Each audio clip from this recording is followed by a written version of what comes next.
Welcome. Good afternoon. So this is Beauty School Directory's very first webinar, I'm told, and I'm super privileged that they asked me to be presenting a webinar series for you guys. So this is not the only one I'll be doing. We're going to be doing a few over the next few months. So for starters, Justin Gill, he's the owner of Beauty Schools Directory, BSD. He really wanted to be here today to introduce me, but he's actually traveling. So I've been running into Justin a lot over the past year at different higher ed conferences, and he and the BSD team have talked about wanting to provide added value to clients, people who use their lead gen service, and then of course just other beauty schools in general. So as someone who loves webinars and I love free information, I actually sign up for webinars all the time myself. I threw out the idea of, hey, what if we just did a few webinars? I would be happy to present. So that's what we're going to do. Today, we're going to talk about what marketing channels have the biggest ROI. A little bit about me, if you don't know who I am, my name is Jenn Lyles. I used to work for the American Association of Cosmetology Schools. So I do know a lot of the schools that currently use BSD and that are, in the industry. After that, I actually became a marketing director for a beauty school. And during my time there, it was successful. It was fun. It was probably one of the most fun jobs I've ever had in my life. I helped that 4-campus school increase their leads and enrollment by 38% my very first year there. And from there, it just grew. And so after serving in that role for several years, I went into full-time consulting, and I've been able to work with vocational schools all across the country. I've done boot camps, webinars, and consulting, but beauty schools are my jam. They're my favorite type of schools in this industry, probably because I've been working with them for so long, but they're also fun and exciting. And as a woman, who doesn't love all the, aesthetics, cosmetology, and all that stuff? So whenever I partner with vendors in this space, ever since becoming a consultant on my own, I'm always intentional about who I partner with and who I recommend.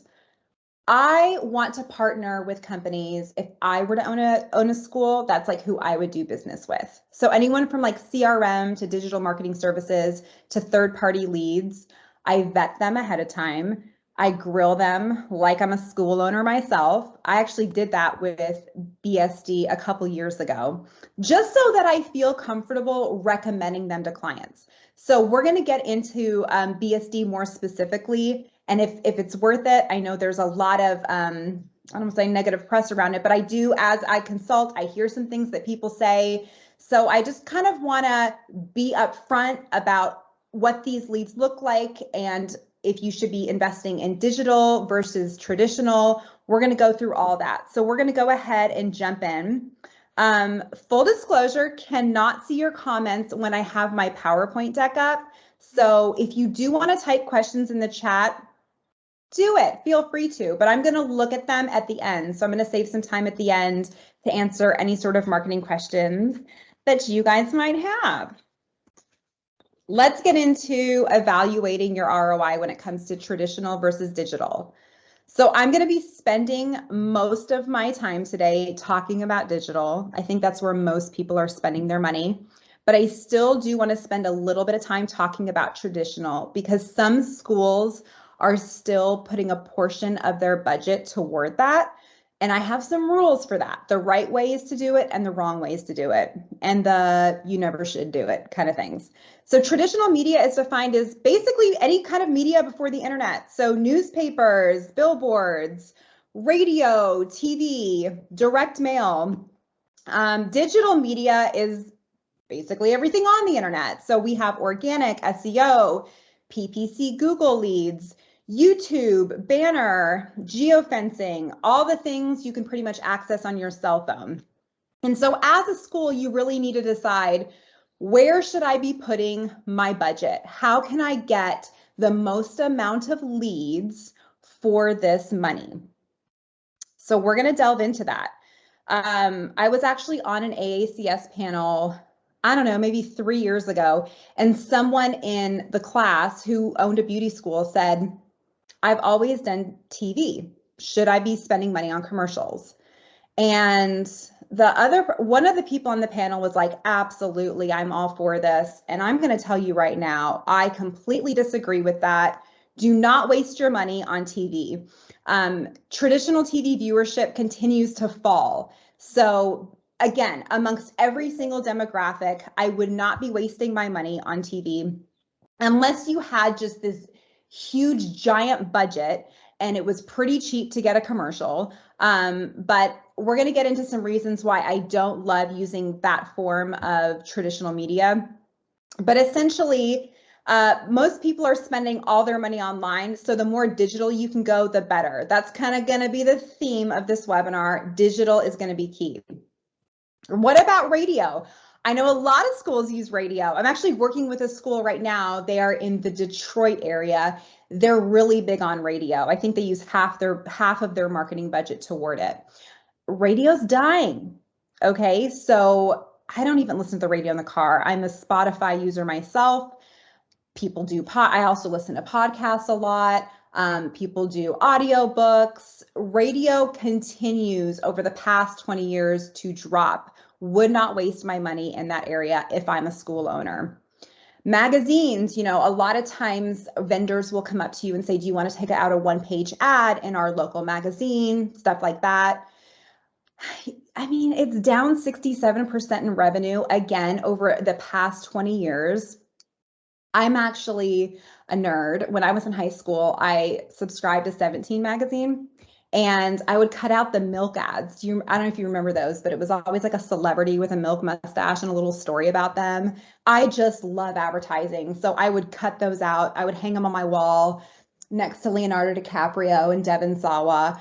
But like today, people aren't doing that. That's not the way to reach your audience. People aren't getting magazines.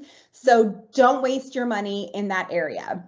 I love this stat because it kind of backs me up, because this is the one area of traditional media I kind of like, and it's billboards and signage. So surprisingly, there's been consistent growth in this area, increased revenue of 66% over 20 years. Companies continue to spend money in this area. And so if you're a school, what does this mean? If you own a beauty school, if you work at one, if you're trying to figure out your budget, what does this mean for you? It kind of depends.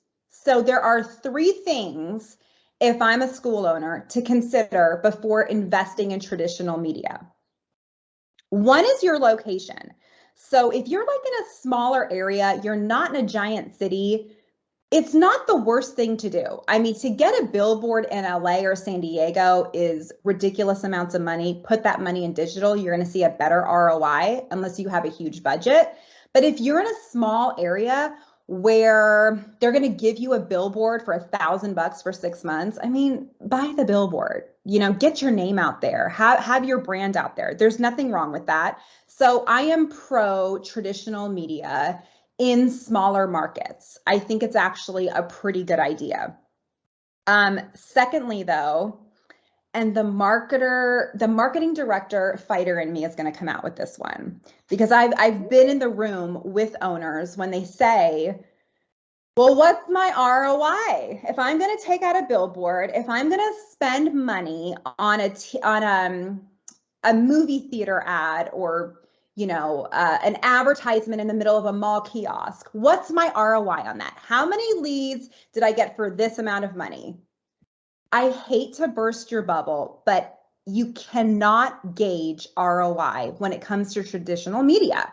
Because yes, you can put like a phone call, like a phone tracking number on there, and for texting or calling, but generally when you do traditional media, it's for brand awareness. So you're driving people pretty much straight to your organic website, or you're just getting the name out there. So later when they're at home and they're scrolling Facebook and they see your ad, subconsciously they've been driving past your billboard every single day on their way to work. So they see your ad and there's like some brand name recognition there. So in your CRM, it says, oh, we got a Facebook ad.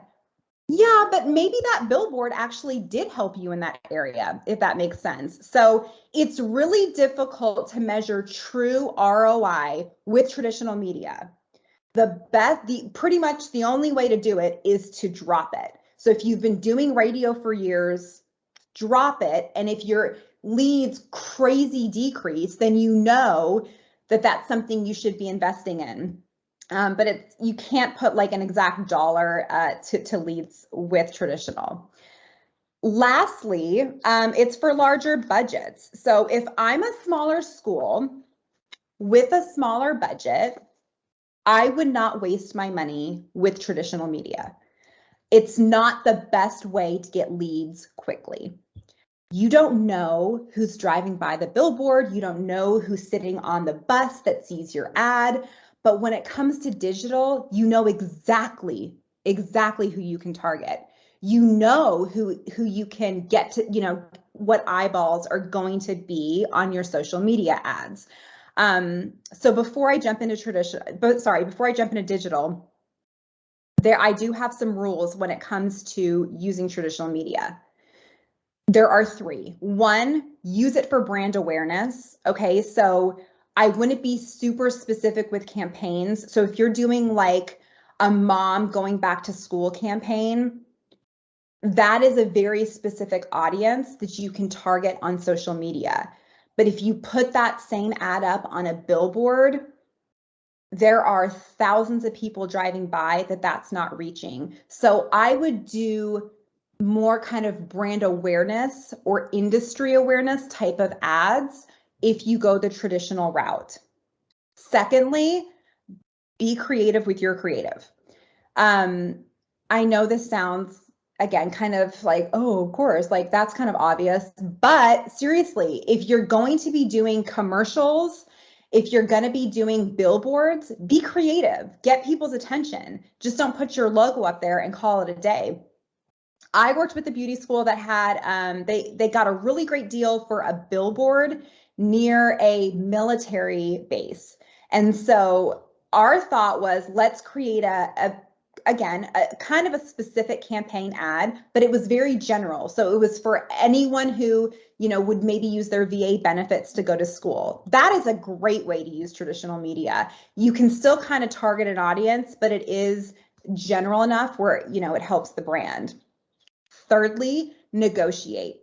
Radio stations, TV, billboards, really any type of signage, these people are getting killed by digital media.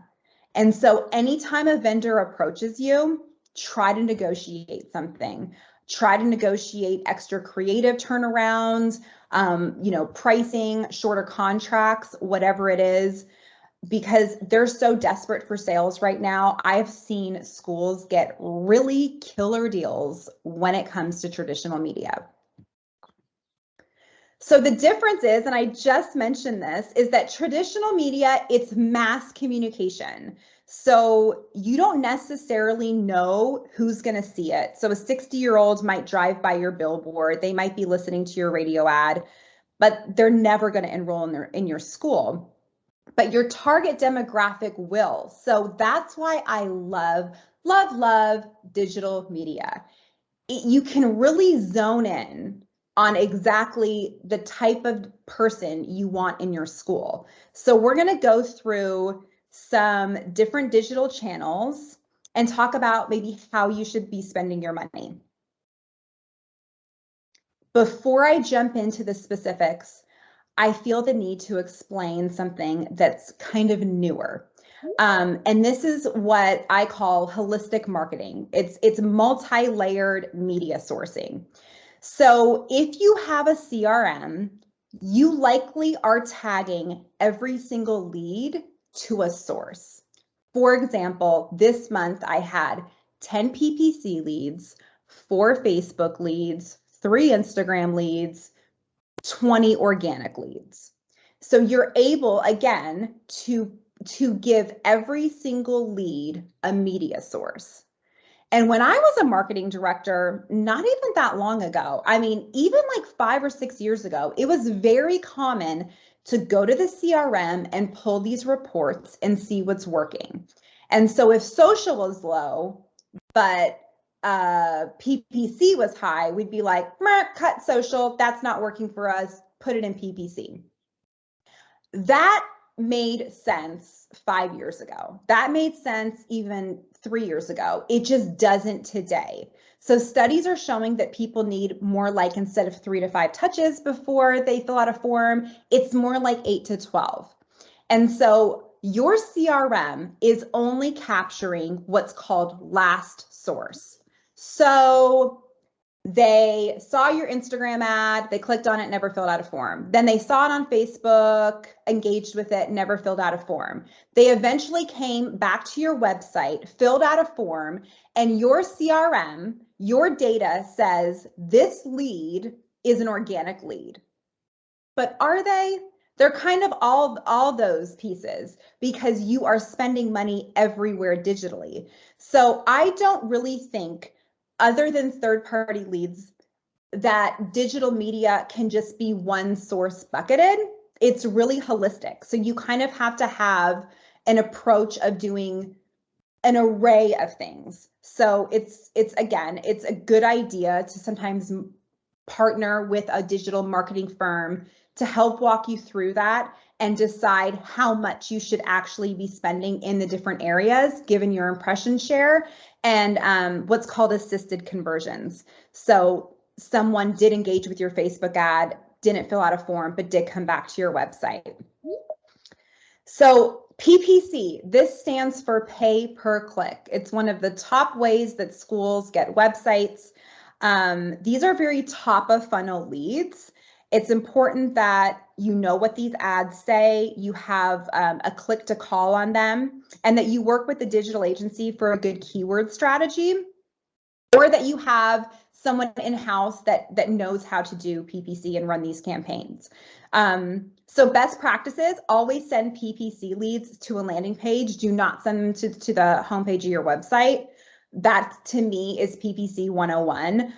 You're paying per click. So send them to more of a stripped down landing page. Now, here is something else I just want to offer up to you guys when it comes to PPC, because a lot of times people spend money in this area, but they actually end up getting the bigger bang for their buck in organic. But don't cut your PPC.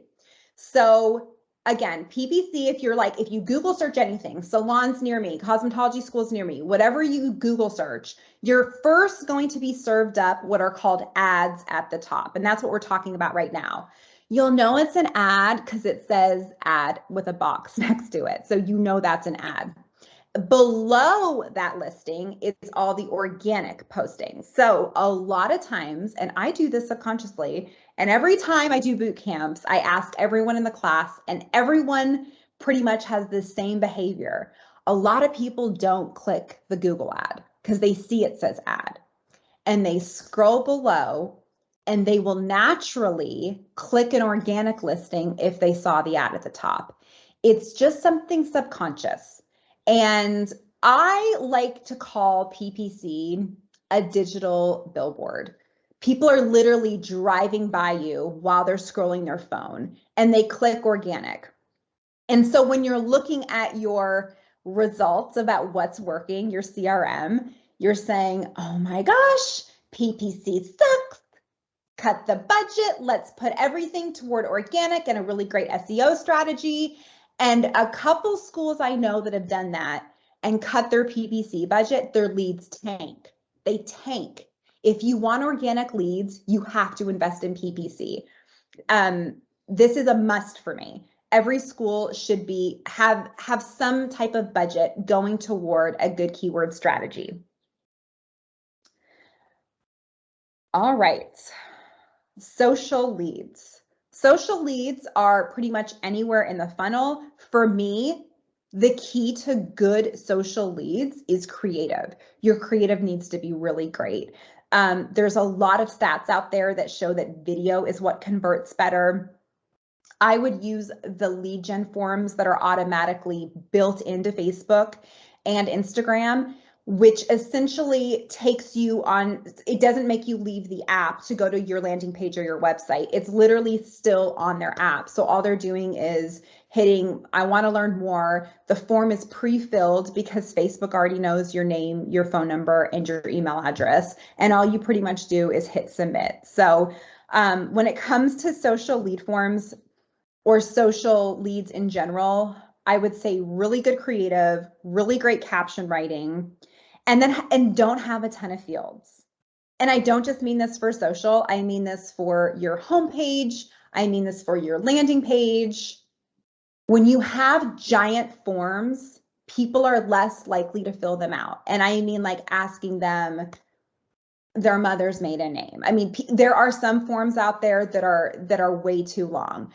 The shorter your forms, the more leads you're going to get. Now, there are some schools out there that do want to know a lot of information about their students or potential students because it helps their admissions process. You do you. I am not here to tell you what to do. I'm just here to tell you your lead flow is going to be a little smaller if you do that. But nothing wrong with that.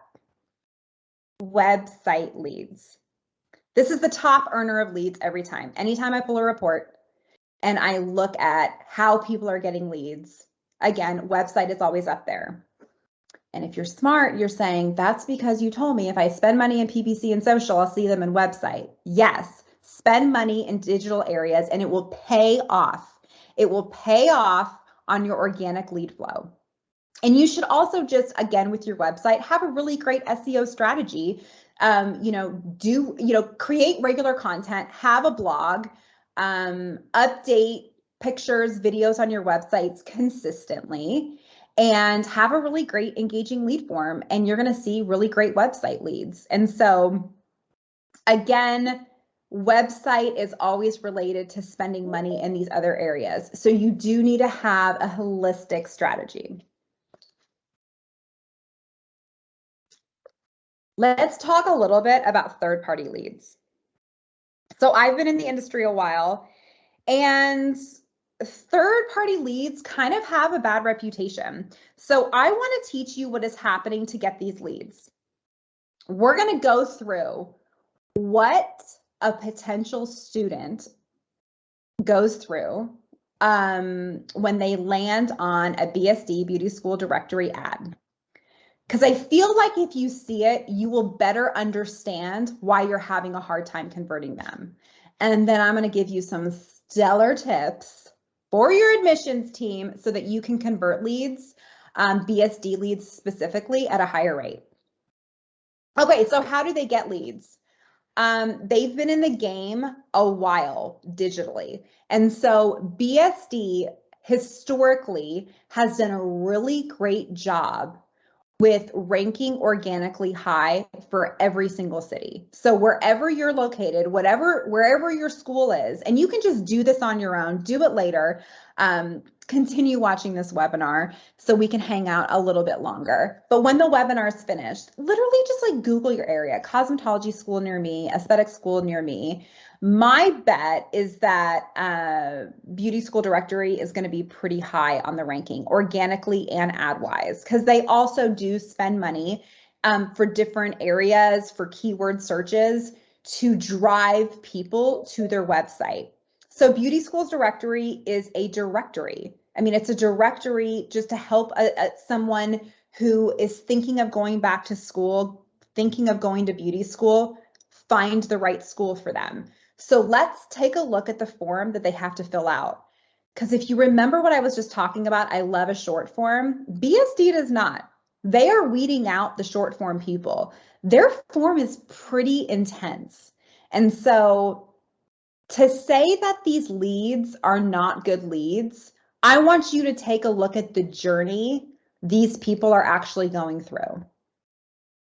So for starters, they land on a page like this where they need to choose a program and then enter their zip code.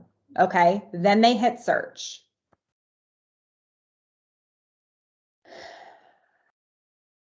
Okay, so once okay, here we go. Look at the third one. Got it. We're searching your zip code.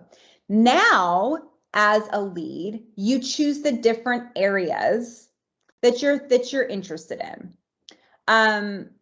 If you've worked in beauty schools at all, and all of you have, because that's why you're here. I've worked in a beauty school. A lot of people don't know what they want. okay, especially top of funnel. You're talking about someone who is working a 9 to 5, or they're at a community college, or they're a senior in high school, and they just randomly Google cosmetology school near me, and they end up on this form. And now it's saying, okay, what are you interested in? And they were just thinking, I mean, I liked doing my friend's hair for a prom and playing with Barbies when I was younger. Maybe I'm interested in barbering also. I hadn't considered that. I do like nails. Yeah, maybe. So sometimes they're hitting multiple things. Sometimes they're hitting one. But it's up to the lead to choose on this page. Then BSD asks what year they graduated or got their GED. Generally, forms don't ask that question. I bet your website form probably doesn't ask that. Next, they're gonna, again, try to weed out some of the bad leads out there. They ask them, how soon are you looking to start school? I asked Morgan at BSD, a lot of you know her, she's an amazing account manager for a lot of you guys. I asked her, what do most people click? And their stats show that most people click immediately. And the second, followed by 1 to 3 months. So again, these are hot leads. You have people that are interested in going to school. They are on their own without a gun to their head doing this, filling out a form from their house. Next, they ask them for their name. Then again, this is not normal. Your lead form likely doesn't have this. They ask them for their address.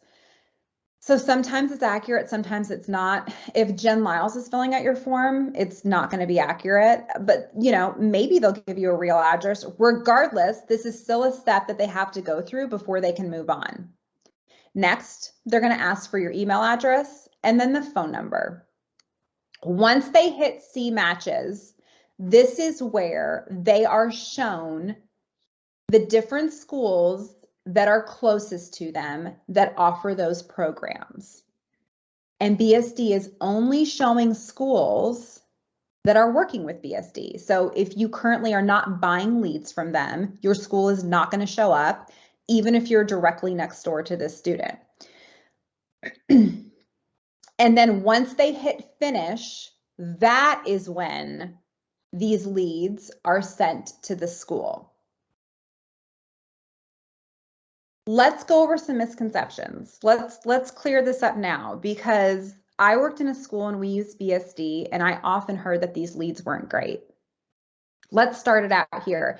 These are bad leads and I can't get a hold of them. I hear this all the time. So, or they do get a hold of them. That's another thing I hear. They do get a hold of them and they're like, they never requested information. These are not good leads. These are bad leads. All right, let's talk about how admissions could work these leads slightly differently. And again, whether it's BSD or a different third-party lead, still, you're having a student, a potential student that went on to a random website to fill out a form. So they did not actually request information from A, B, and C college. They didn't view your programs. They didn't read your about. They know nothing about you. They were on a directory. It's like they opened up the yellow pages, okay? So when you have admissions call these leads, a lot of times they do not change up their script based on how they came in, whether it was BSD or Facebook, which your admissions team needs to be trained on how these are extremely different leads. They're super, super top of funnel. They were just Google searching something. And instead of wanting to be exposed to a brand, they went to a directory. It's a very different type of lead than someone who is hunting schools, okay? And then secondly, they never went on your website. They might not even be familiar with your name. So when you call them and you're like, hey, it's Jenn from A, B, and C College. I just got your, inquiry or information that you're interested in going to our school. And they're like, what?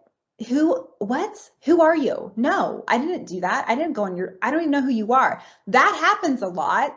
because we treat them just like we do all the other leads. We can't treat these leads the same. Your language has to be extremely vague, and they know nothing about your school. So use the opportunity to almost introduce yourself. Don't assume that they've been on your website, because they probably haven't. So again, these leads need to be worked differently. You just saw the avenue that someone has to go through to actually fill out a form. It's a lot more intense than the form on your own website. So these are good leads, but maybe they're just not ready to be contacted right now. Again, send them content, send them relevant information. They are interested, but maybe they're really high up in the search. I call this naming your kids on the first date. So, it's very uncomfortable when admissions will call someone who's just been on a directory. Again, they're very top of funnel, and you're just like, hey, when are you looking to start? I got to start next week. Just a terrible admission strategy from the get-go. And I'm sure a lot of you on here have way better admissions directors than that, because I've done boot camps with beauty schools all over the country, and I have come across some really, really great admissions reps. I know one school that converts BSD leads at 10%, and their other digital leads just above that. And so again, I think that's fantastic. I'm sure you guys have really great admissions teams, but if this is something you need help in, reach out to the BSD team or myself directly, and I would be happy to talk you through how you need to be working these leads differently. Secondly, they don't convert like my other leads, and they're too expensive. Let's talk about that. I worked with a school. They're in the Chicago market, and they have a really great budget for digital leads. So that's how they're spending most of their money. But they also invest in BSD. And when I went into their CRM and I compared them, because sometimes you guys will get duplicate leads, right? Like someone requested information, then they'll go back on your website 3 months later and request information again. Super, super common.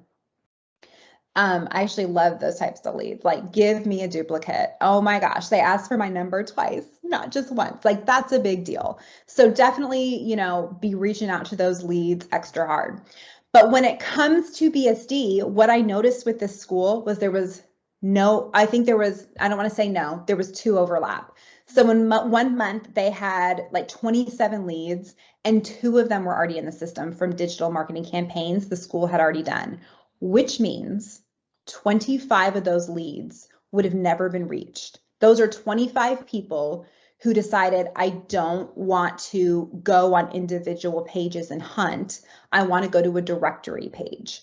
And so digital campaigns are great to drive people to your brand, but some leads want to go to general directories. So they do convert. They just take a little longer. Your script needs to be a little different. And let's talk about if they're expensive. Just do the math. How many leads did you convert versus how much you spent? I mean, if you're spending $3,000 a month on leads and you're getting 0 enrollments, you've never had an enrollment from BSD. Yeah, I mean, we should probably talk about that. Probably not great for you. I also would just venture to say that's probably not the case. But how much was your cost per start? If it's under $1,000, that's great. You're not going to convert these all the time, super high. But if you're spending, a couple, few $1,000s a month, and you're getting an enrollment, you're getting 3 enrollments a month, out of that pool, and your cost per enrollment is $1,000 for a $20,000 enrollment. I say anything under $1,000 for a cost per start is a really great number. Schools probably want to be closer to the $500 to $800 mark, but again, do the math. That's something you're going to have to do to make sure that you see your own personal ROI. I cannot stand here and tell you what your ROI is. You need to look at your own data when it comes to that. This is something else I hear all the time about BSD. These same leads are shared with a bunch of other schools. Let's talk about this for a second. So, and I had BSD actually send me the stats on this because again, I hear this all the time. About half of their leads that come in aren't shared at all. So about half of leads are only getting one school on their search. The other half are shared with 1, 2, or 3. They never share more than 4. And so the average share rate is 1.5. So again, the average person is connected with 1.5 unique schools. And it might be higher if you're in a bigger, metro area, bigger city. That's super common. But let's just take BSD out of that whole sharing aspect. Do you honestly think when someone's going to school, they're only looking at your school? I mean, I doubt it. I've been working in beauty schools a really, really long time, and most leads are shopping. They're going to your competitor websites. So just do it better than them. Have a better outreach strategy. These leads aren't bad if they're shared with other schools. That's not a bad thing. That's actually super common. It's very common for your leads to be shopping other schools as well. So just have a really great admissions strategy. Here's an interesting stat that Justin shared with me when it comes to their own BSD user searches. 50% of unique user searches can't even be matched with one school. They don't have clients to match with these schools. Half of their users coming to their website every day and filling out forms aren't matched with any. Y'all, if you're not using BSD, you need to be, specifically for that reason. So a lot of times, again, leads want to go to a directory. They want to see all these options. The key to making these leads work is admissions. And something tells me your admissions team is probably extremely trainable in this area, and it's easy tweaks. So if I'm you, I'm going to go ahead and do the math and make sure my admissions team knows how to reach out to these leads. Let's get back to digital strategies in general, because I want to share just some overall digital best practices. Again, cost per start. Take your entire marketing budget, whatever you spend on marketing, do not include salaries, but you can include management fees if you're working with an outside firm. Whatever you spend on marketing, you want to divide that by the number of enrollments you got in that time period. So I personally, when I was a marketing director, I'd like to do it by quarter, but do it by quarter, do it by year, and do your own analysis. See what you're spending to get a good cost per start. So ideally, you should spend 0. I mean, ideally, your school is so freaking amazing that everyone's referring their friends left and right, and you just can pull out all your budget. You don't have to spend any. That's the goal, obviously, right? Lower cost per start. That would be amazing. But right now in 2021, the best way to reach people is going to be digitally. You have to spend money in this area, unless you're just on wait lists and really can't even, manage them at your school. Then you do you. But under $1,000 is a good idea. Another really good best practice when it comes to digital leads is to at least have a CRM so that your admissions reps can work these leads best. They need to know where they came from. They can't be working BSD the same they do Facebook. And so make sure you at least have a decent CRM set up where you can even do a secondary media source. So maybe you can track those billboards we were talking about, and someone can say, I drive by your billboard every day on my way to Whole Foods. And so that's something you can do where even though it came in through Instagram, you can specify a secondary source of billboard if you want to, somewhat track if that stuff is working. How much should you be spending? 7 to 8% of your gross revenue should go to marketing. I would bet most schools are like in the 2 to 3%. Schools just aren't spending enough money in marketing. It just kills me. I mean, I'm consistently doing boot camps, meeting with owners who are like, we need more leads. We need more enrollments. You gotta spend money to make money. You have to. You have to invest in your digital marketing if you want to see ROI. If you are struggling, I would even up that. I don't know what you guys did during COVID. If you completely cut your budget, but I know 2 schools that upped their budget during COVID and they were waitlisted. So whenever hard times hit, that's the last thing I would cut is marketing. You have to consistently be spending a good amount of money in your digital strategies if you want to see enough leads. I'm a big fan of Domino's, specifically their marketing. I mean, I like their pizza too, but I'm obsessed with their marketing. Domino's is not a pizza company. They are a marketing company that happens to sell pizza. And you should be a marketing company that happens to sell cosmetology school, period. Domino's is so freaking genius. So, they come out with that really great app where you can like track where your pizza is. Like Jill just grabbed your order. Kenny's making it. He just threw it in the oven. John is on his way to your house. Like I will literally follow it like it's a Netflix show. I mean, the Domino's app is the new Squid Game. I just think you just can't get your eyes off of it. I love, tracking it. That was super smart. They did that years ago. But something else they did is they keep up with technology and what's going on.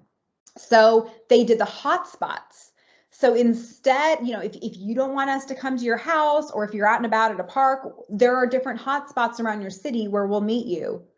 Oh my God, that's so genius. That's so genius. Have you ever thought about doing that with admissions? Maybe just like meeting at a local Starbucks for admissions appointments? If someone can't like leave their area or sending an Uber, again, admissions is a whole other topic, but I'm just trying to get you guys to think outside the box to see what's going on with your demographic and reach them that way. Now Domino's has like the self-driving vehicles. So again, really be thinking about what is Gen Z doing? Where are they? By the way, they're on TikTok. I will 100% do a webinar on TikTok because that needs to be done real soon for y'all.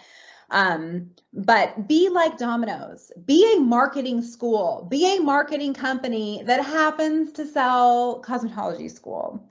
Because that is, if you can start reframing your mind around that, you're going to be waitlisted. You're going to be growing like crazy. You're not going to be able to handle all these students. I want to invite you to my next webinar. Woo, good timing. I try to leave 15 minutes. I timed that perfectly. Okay, so my next webinar is going to be Thursday, November 18th. And this one is going to be on the new school way to contact leads. We got some super exciting stuff to show you that schools are just not doing, and it will set you apart from your competitors. Please be on this webinar if you can. Be looking for those emails from the BSD team. Because Gen Z is entering the schools, millennials like myself, we're getting old. So Gen Z's coming and we need to know how to converse with them and how to keep up with them to enroll them. Lastly, before I get to questions, and feel free to start typing them in the chat, is I want you to connect with me. So feel free to find me on LinkedIn. That's always the best place to find me. I have weekly tips and best practices that I put on there. I always share upcoming webinars, events I'm going to be at. That's my phone number. That is my cell phone number. Text me. If you call me, just don't leave a message. I won't check it, but just text me, or maybe we can jump on the phone and schedule some time. And then that's my email address. It's jen@jenlyles.com. But I'm really excited to announce today that I have recently partnered with BSD because I do believe in their product. I work with several different vendors in this space, but for beauty schools, I think they're a really, really great product to use. So hit me up one of those 3 ways, either in my LinkedIn DMs or even hit me up on TikTok. I've had a couple go viral, so would love for you guys to follow me on there as well. And let's chat about putting BSD in your schools, negotiating a really good rate for you guys so that you can see a bigger bang for your buck. All right, I'm going to exit out of my screen. I hope you enjoyed the webinar. I had a lot of fun doing it. And I'm going to head over to chat if anyone has any questions for me. All right. Jim has one, and I love that I can see Jim's face. What do you consider large, small, reasonable budget for a school for all advertising? I hope I answered that when it came to the 7 to 8%. So it's going to vary, and the better your enrollments are, the more referrals you have, you get to spend less money. Like, congratulations, because the plan is to spend less money always, and you can do that when you have really great reviews, really great referral base. But it's gonna vary. Sorry, can't be more specific. Any other questions, type them in the chat. I want to remind everyone that you will get a link to the recording of this. So if you want to share it with your staff, and if you head over to jennlyles.com, which is just my name, it's Jenn with 2 N's, jennlyles.com. I have about, 15 past webinars on there that I've done. So definitely check it out. Watch other webinars. It's all free information. I love free information. Do you suggest not leaving voicemail? Kathy asks, if a new lead doesn't answer. I suggest you leave a voicemail, and then I suggest you immediately text them, and do not text them to jump on the phone with you, or they would have answered you in the first place. I would start a texting conversation where you don't even mention the voicemail, and see how they respond to you. So definitely call first, definitely leave a message, and then text them immediately. Great question. And please join the admissions. Join the admissions webinar we're going to be doing next month, because we're going to answer a lot of that. All right, you talk about using, Maria asks, a shorter form. Do you have an example of what size form to use? So I just mean in the way of fields, I would have first name, last name, email address, cell phone number, program, and maybe campus. I wouldn't have more fields than that. Because then I think you just run the risk of people not filling out a form. But something you should try is multi-step forms. We just walked you through the BSD one where it's multi-step. People are more likely to fill out forms if there's a buy-in on the first 2 things. So for example, and yes, Jim, let me type that out, jennlyles.com, and put it in the chat for you. So what I would do when it comes to forms is maybe if you try out a multi-step form, say, what are you interested in? Have a drop down for cosmetology, aesthetics, nails, whatever your programs are. And then the next page, what campus are you closest to? Have them choose. And then on the next page, the 3rd page, have them fill out their personal information. They're more likely to do it because they just did steps 1 and 2. That's what I mean by multi-step form. Making them short, though. I would not ask them, are you a military veteran? Are you what year did you graduate high school? I would try to do it as minimal as possible so that you can get more leads. Why do you suggest not requesting high school grad year? Because you can get that through your admissions interview, and I'm not really sure it's going to change your first email and first SMS. So you can do it, but don't do things unless it's going to change the outcome of your outreach strategy. So if based on the year they put, you always give a different email, different content, then yeah, go ahead and put that on there. For example, program is a perfect one. I always put program because I'm going to give emails that have to do with cosmetology versus aesthetics. So you always want to ask program.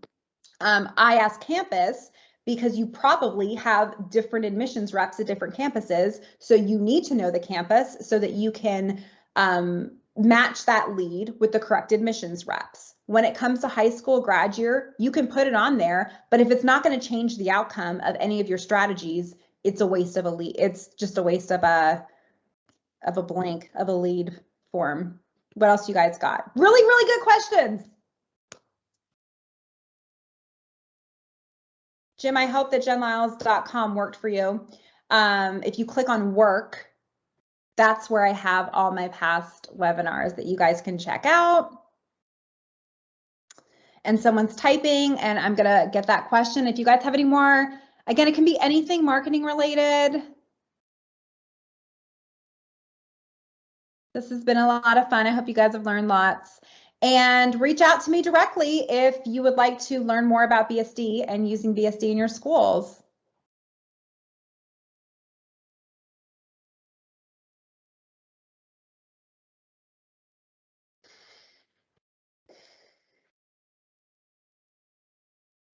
Okay, fun new ways to set a tour on the phone.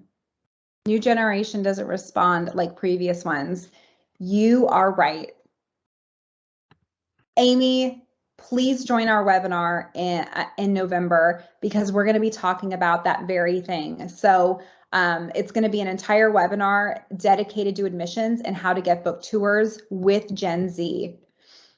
This is a completely different generation, unlike one before. So you might have to be thinking outside the box and changing the way you do tours. You feel that doing virtual tours are good and useful during this time? I think you should give an option. I would not force people to come to your school, and I would not force people to do virtual. I think you have to give people options today because some people want to come in person and some people just want to do it virtually. And Morgan, you got a shout out from Kathy. Morgan is great. Woo, at BSD, she is. She's the best. I spent a little time with her at a conference this summer and we had a blast. She's a good time. Okay, guys, thank you so much for joining today's webinar. If you liked it, give us some feedback, email us, let us know. If you have topic ideas for the future, use me. Use me. I would love to put together some content for you guys, or at least point out a past one that answers some of your questions. Thanks so much. We'll see you next month.